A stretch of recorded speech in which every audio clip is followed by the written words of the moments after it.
He aquí el símbolo de nuestra liberación, de nuestros deseos lanzados al aire.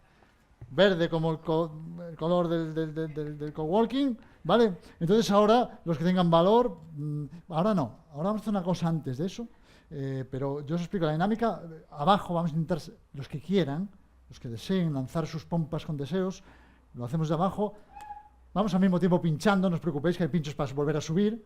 Vais, subes, bajas, podéis mirar desde la ventana, oh, mira, y yo voy a ir recogiendo en este cordón y con este papel de liar, ¿vale? Todos vuestros deseos muy pequeñitos para luego colgarlos del globo. Ahora, agradecer muchísimo vuestra presencia, vuestra atención,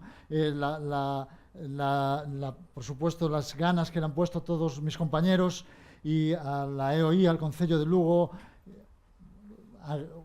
Bueno, gracias a todos. A Marta por haber venido aquí. Hay una cosa de Marta que os quiero decir. Una buena y otra mala.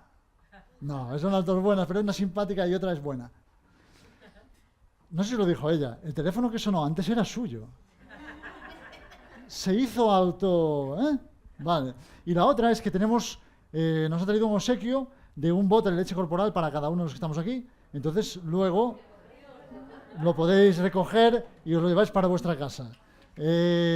Muchísimas gracias. Hacemos una foto.